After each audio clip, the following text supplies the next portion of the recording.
Most AI advice is written by someone selling you a course. This one isn't. It's from Ethan Mollick, a Wharton professor who spent 2 years stress testing AI and wrote the best-selling book on it, Co-Intelligence. In the next few minutes, I'm going to give you his entire framework in plain English. The one idea that explains why AI feels magical and useless on the very same day, his 4 rules for actually working with it, and then the honest part nobody clips. Which pieces of this a beginner can turn into money, and which pieces are just interesting. Let's start with the reframe the whole book is built on, because it's the part most people get wrong. We treat AI like software, and software is predictable. You press the button, it does the exact same thing every time. It either works or it throws an error. Mollick's argument is that AI is nothing like that. It's the first technology that behaves less like a tool and more like a person. He says to think of it as a brilliant, eager, weirdly unreliable intern, someone with genuinely impressive range who will also, with total confidence, hand you something completely made up, software you operate, a person you collaborate with. And once you make that one shift, everything else in the book clicks into place. But here's the trap on the other side. Treating AI like a person does not mean trusting it like one. Mollick is careful here. It's an alien kind of intelligence. It doesn't really think, it doesn't understand, and it doesn't know when it's wrong. It's a prediction machine wearing a very convincing human mask. So you get the best results when you collaborate with it like a colleague, but you keep the skepticism you'd give a total stranger. Warm, but never blindly trusting. That balance is the whole skill. Which brings us to the single most useful idea in the book. The jagged frontier. You'd assume an AI's ability runs on a smooth line, great at easy stuff, weaker as things get harder. It doesn't. The frontier of what it can and can't do is jagged. It'll write you a shockingly good first draft of a business plan, then miscount the letters in a word, or confidently give you a statistic that doesn't exist. Hard things? Easy. Easy things? Impossible. And the catch is, you cannot see where those edges are from the outside. Here's the concrete version. Ask it for a heartfelt wedding speech and it nails it in 10 seconds. Then ask how many R's are in a word, it gets it wrong. It does not agree with you about what's hard. So why does this matter more than any prompt trick?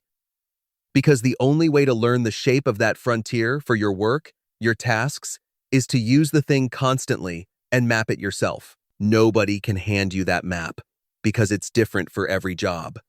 And honestly, that's quietly good news if you're a beginner.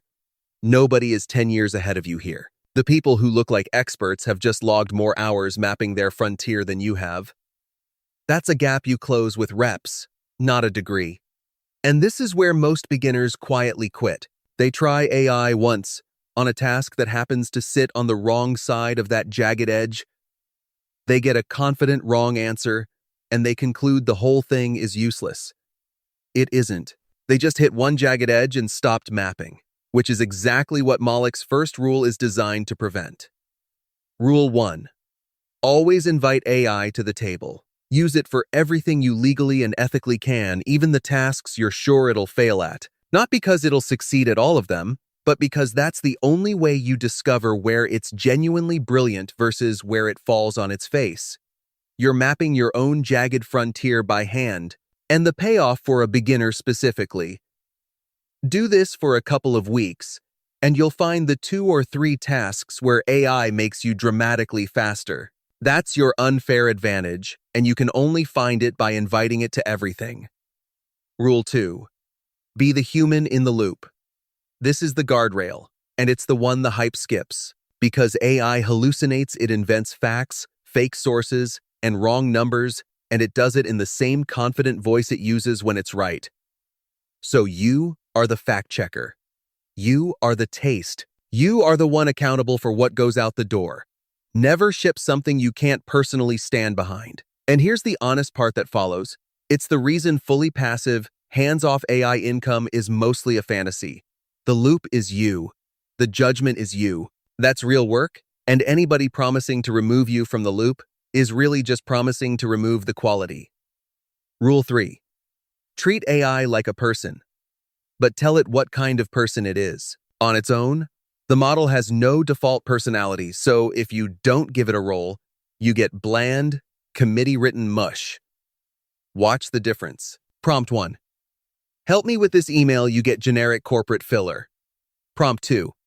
You are a skeptical customer success manager.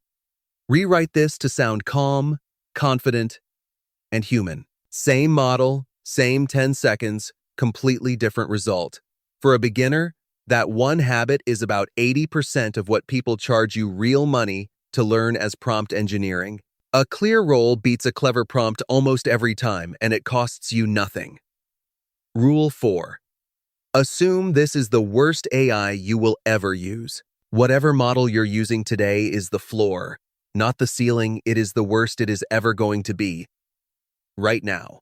So, 2 things follow. Don't write the whole technology off because of a flaw you hit today, because that flaw is probably getting patched next month. And don't build your entire plan around one quirk of one model. Build the deeper skill thinking and working alongside AI, because that skill carries forward no matter which model wins. The tools change.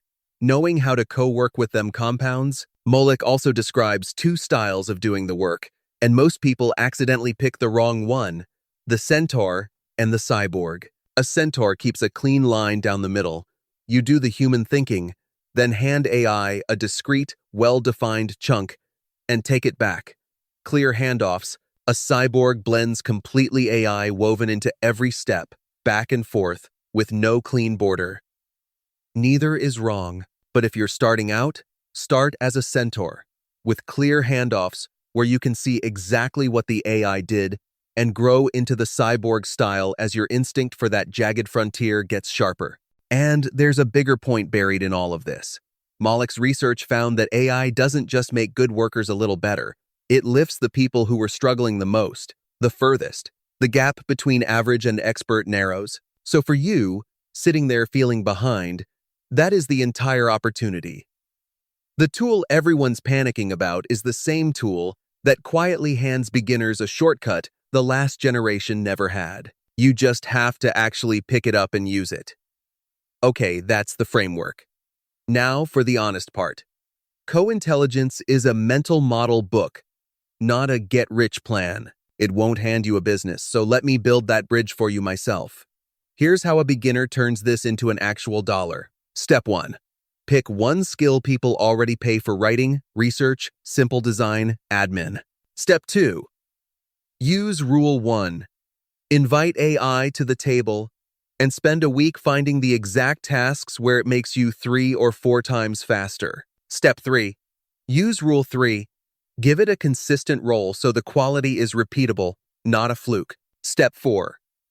Use Rule 2. Stay in the loop and edit it up to something you'd put your own name on. Then sell that finished outcome to one real person or business. That's a co-intelligence business you plus an alien intern, charging for the result, not the tool. Make it concrete. Say you pick local business emails and newsletters. You invite AI to the table and find it drafts a solid newsletter in 2 minutes that used to take you an hour. You give it a fixed role. You are the friendly owner of a neighborhood coffee shop. You stay in the loop and fix the 2 lines that sound robotic. Now you can produce a month of a cafe's emails in an afternoon. And that cafe will happily pay you a few $100s a month for something they will never sit down and do themselves. You didn't sell them AI. You sold them their Tuesday back. But let me be straight about what this book will not do, because that's the honest version. It hands you the mental model. It does not hand you a niche, a client, or a script.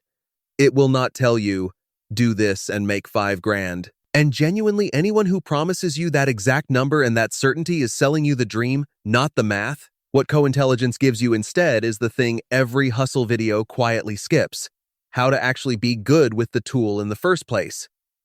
And that's the part that lasts. So if you do one thing after this video, do this. Open whatever AI you already have. The free tier is completely fine, and give it one real task from your actual life today. Not a test question, a real one. Rewrite this awkward email, plan this messy week, summarize this document you didn't want to read, and give it a role while you're at it. That single hour is you taking your first real step onto the jagged frontier, and it's the exact step every one of those 4 rules is built to reward. So that's co-intelligence. Honestly, a brilliant, unreliable alien intern, and you're still the one who has to think. Want honest breakdowns minus the hype and the course pitch? Subscribe. Tech made simple, software made clear. See you next time.